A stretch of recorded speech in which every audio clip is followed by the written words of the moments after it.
Quhen shtëpitë të vdekurve, por jetojnë të gjallët dhe e dini se sa të mëdha janë? 1,5 metra, maksimumi 2 metra, një shtëpi 2 metra. Dhe aty brenda ka çdo gjë. Pra ka tualetën, ka shtratin, ka një lavaman të vogël, ka ujin ku pi, ka vendin ku gatuan në 1,5 metër të gjatë dhe 1 metër të gjerë. Ajo është shtëpia e tyre. Merreni me mend, në 75 metra katror, nga këto dhomza të vogla, ka 23 prej tyre në 75 metra katror. Dhe e kanë ndarë në 2 pjesë, sepse disa flen sipër dhe disa flen poshtë. Dhe për të shkuar nga një vend në tjetrin, je i detyruar që të kalosh në një korridor të ngushtë. Ndodh në Hong Kong sepse Hong Kongu ka rreth 7,5 milion banor. Dhe pothuajse 1 milion prej tyre jetojnë në një situatë vërtet drastike. Tani po ju tregoj disa të dhëna që duhet të informohemi për të kuptuar se në çfarë bote jetojmë. Si gjithmonë, kush është rastësisht dhe nuk e ka bërë ende, bëjini like faqes dhe videos që të shihemi sërish dhe ju faleminderit që jemi përbashkë. Në Hong Kong nuk ndodh vetëm atje, sepse disa mendojnë që nuk ka disa shifra të rregullta, sepse duhet të dini që qoftë Hong Kongu po edhe Kina nuk tregojnë shifrat të rregullta. Por ajo sipas statistikave, të paktën kështu thuhet, nuk mund të ndërtosh më, sepse vendi është i vogël, Hong Kongu është një vend i vogël. Dhe duke mos ndërtuar më, ka kërkesa të mëdha për të strehuar, sepse popullata shtohet, ku do shkojnë, ku do flenë. Një pjesë prej tyre ikin, braktisin Hong Kongun, por ka shumë ata që nuk munden.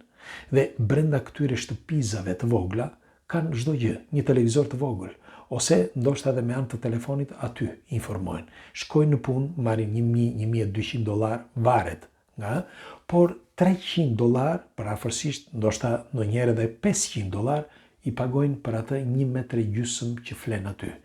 Nuk janë të vetmit, pra nuk është vetëm Hong Kongu, por edhe në Xhakarta.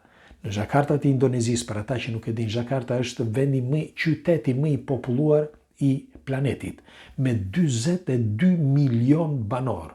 Dhe rreth 25 milion banor në Xhakarta janë pothuaj në totale poverty, ose si mund quhet në totale janë pothuaj, përveç se ka një papunësi të papar, por janë të varfër, një varfëri totale. Dhe nuk ndodh vetëm atje, sepse ndodh edhe në qytete tjera, për shembull edhe në Japoni. Tokyo po shndërrohet pikërisht ashtu siç edhe Hong Kongu, sepse ka një dyndje shumë të madhe të popullatës, sepse popullata rritet dhe mungesat janë të dukshme të çdo lloj fushe. Në fakt, me kalimin e kohës, ata po shikojnë që shumë prej tyre, pra të vetë popullit po çmenden. Është e vërtet kjo, nuk është se janë teori konspirative. Dhe duhet të dini që kjo situatë po ndodh edhe në vendet e tjera. Për shembull, do flasim edhe haptazi, sepse duhet folur haptazi. Në Shqipëri. Shqipëria është 2,5 milion banor, apo jo? Në 2,5 milion banor, o le të themi dhe 2,800,000 banor. Doni edhe 3 milion nuk ka problem. Por të dini që rreth 1 milion banor jetojnë në Tiranë. Pikërisht pra janë të përqendruar në Tiranë. Dhe në Tiranë gjeni dy ekstremitetet. Grupin minjan, që janë ata sepse janë të babzitur që të gjithë, se cili kërkon që të marë supremaci, sepse njeriu duhet të mbijetojë. Nuk e them këtë për të ofenduar, por e them sepse njeriu kërkon të mbijetojë. Nga një ran janë ata që kanë para dhe investojnë, nga ana tjetër janë ata të varfrit që kërkojnë të shpalosin idetë e tyre, të kërkojnë punë ose të studiojnë dhe janë shtresa e ulët. Të dyja këto shtresa luftojnë mes njëra tjetrës kush të marri më shumë. Pra, ai që ka monopoli në dorë kërkon që të marrë më shumë nga qiraja, kurse ai që punon mundohet që mos t'jap më shumë qira që të mbajë për vete. Pra, e njëjta gjë ndodh edhe në Prishtinë. Për shembull, Prishtina ka pothuajse një pjesë pothuajse gjysmën e popullatës së Kosovës, sepse janë përqendruar pikërisht aty. Tani çfarë po ndodh? Sepse siç ju thash, nuk po ndodh vetëm në Trojë shqiptare apo në Xhakarta apo në Hong Kong, por po ndodh gjithandej. Në Rom, po të shikoni këtu në Rom, për shembull, ka thuhet gjoja sikur ka rreth 3 milion banor, 3,5 milion thon disa. Unë jam i bindur që kalon mbi 5 milion banor, sepse po të shikoni në për këto periferit janë mbushur me njerëz që nuk kanë dokumenta dhe flenë në për rrugë, flenë në për barishte, apo qofte edhe në për këto vendet e urave, ku kalojnë poshtë makinat, pra në të gjitha shtetet po ndodh e njëjta gjë. Tani pyetja është, pse? Çfarë po ndodh? Tani po ja u tregoj. Atëre, nëse keni vënë re, të gjitha punët, pra punët më kryesore, janë pikërisht në kryeqytete, në vendet e qyteteve dhe kryesisht në vendet në kryeqytete. Pra punët më kryesore. Dhe nga punët kryesore, po ta shikoni, janë ato ku kanë, pra punët kryesore janë ato që kanë më shumë buxhet. Për shembull, duke filluar nga politika, duke filluar nga njerëzit për shembull që kanë kompani të mëdha etj. Pastaj fillojnë dhe janë më pak ato shpenzimet e tjera që vinë më poshtë. Dhe njerëzit detyrohen që të shkojnë, është si puna e mjaltit. Njerëzit detyrohen që të shkojnë atje. Nuk është se, për shembull, sa njerëz janë në gjendje që të jetojnë në një fshat, në fshat, duke punuar arat. Pra që aq sa i jep ara, aq sa i jep toka e tij aty, të jetoj. Janë shumë pak. Pra unë nuk do ta bëja për shkak, sepse jeta ime iku me fjalën që kur isha i ri nuk e bëra. Merreni mend sot. Pra merreni me mend që në të gjithë botën po ndodh e njëjta gjë. Po përqendrohet i gjithë popullata në qytete për t'i hequr nga fshatrat. Njëkohësisht fshatrat dhe banorët në fshatra i urrejnë fshatin. E urrejnë sepse thonë, si do t'ja bëj unë? Sepse me kalimin e kohës ambientohet të ketë telefonin në dorë, të ketë makinët, të ketë, pra zhvillimi ka bërë që ti në një farë mënyre ambientohesh me zhvillimi dhe ti kërkon që ti anashkalosh problemeve për shembull të punës, të punës së krahut flas dhe probleme të tjera që mund të hasësh në fshat. Pra, për të gjitha këto arsye, njerëzit po përqendrohen në qytet. Po, a është mirë apo është keq?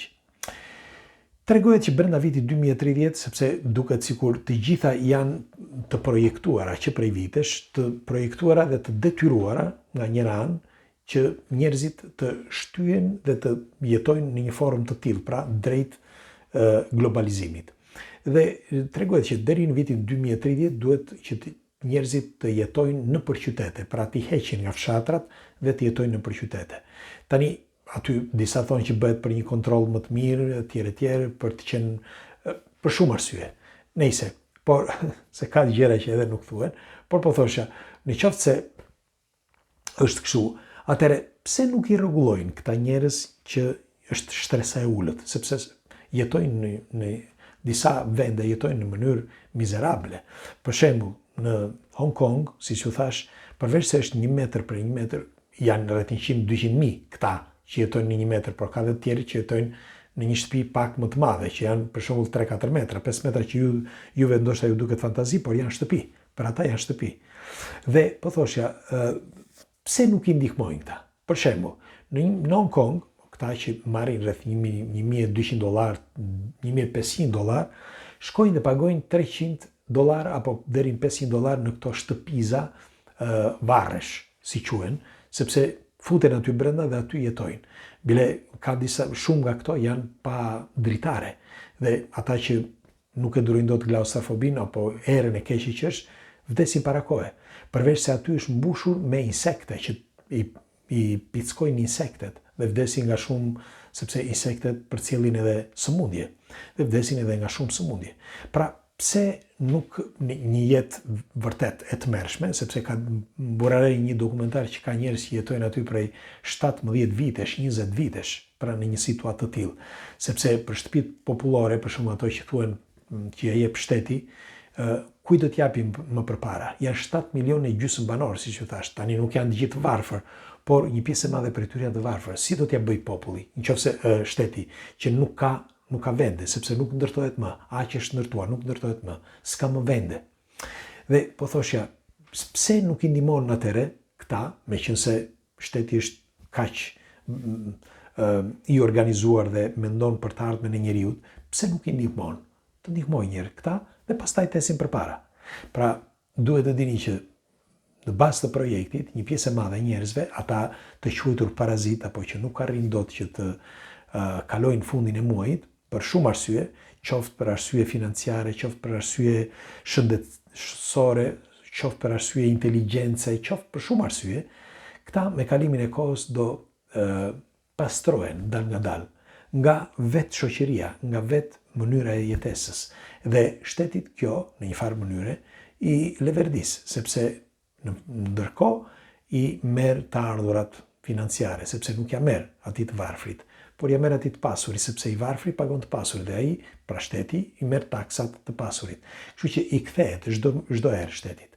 Dhe pastrimi mendohet që të bëhet deri në atë vit, pra deri në vitin 2030, ndoshta edhe më tej, dhe që të përqendrohet sa më shumë concentrated, të përqendrohet sa më shumë pra popullata në këto qytete, sepse të bëhet, siç tham, kontrolli më mirë dhe me teknologjinë e së ardhmes që është inteligjencë artificiale dhe të jetë me një buton të vetëm ku